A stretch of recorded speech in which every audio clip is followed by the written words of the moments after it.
On September 11, 2001, I had returned back from maternity leave. I had to get Elijah situated in daycare. I walked into the building. I had to clear Elijah to go to the area.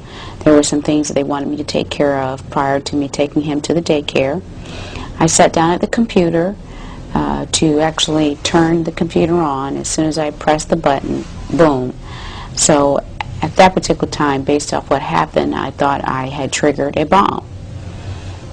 I was covered from my neck all the way down to my back in debris. My son was completely blown out of his stroller, and some of the floors had collapsed within, and people were trapped in between the floors. My son had stopped crying, so I felt strength out of nowhere to actually low crawl from out under the debris to try to find my son. But because there were so many people in that area, whether they were screaming or crying or saying help me, save me, I felt pretty much divided. I didn't know if to help them first or to try to find my son. But I had tried to lift some of the debris to find my son, and I wasn't able to locate him, so I helped the other people with the thought that they would help me find my son. But due to all the hysteria, they just wanted to get out. There was an area where there was a pack of debris. We climbed over it, and in one last effort, I had reached down while there were two people holding my arm. I had reached down under a pack of debris and pulled my son up by his onesie, which is a t-shirt that snapped in between a child's leg.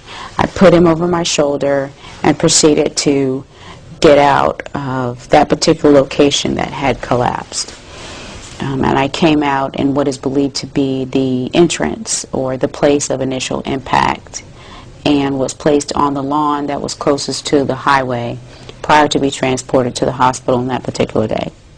While I was coming out of the Pentagon, I didn't see any evidence of metal, airplane seats, luggage, nothing that would give me any indication that it was a plane that had hit the building.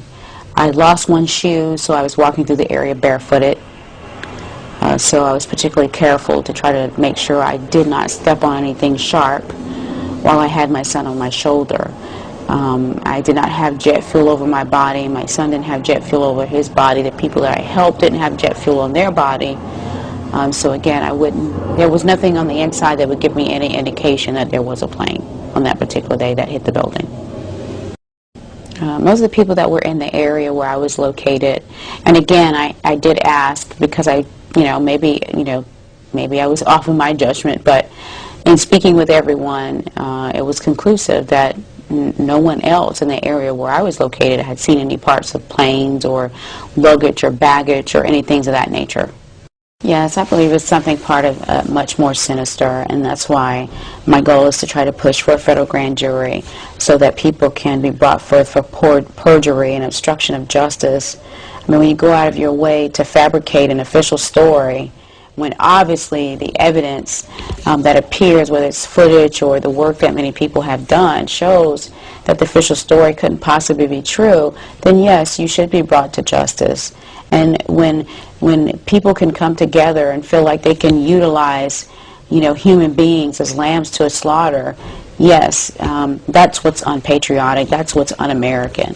When we'll turn our own people to sacrifice them for whatever their motive may be, regardless that their motive is of no significance, but the fact that they would use, innocent human beings as lambs to a slaughter to perpetrate whatever it is their cause or motive is. Yes, they should be brought to justice, and it's obvious, that the official story is it has been fabricated pretty much.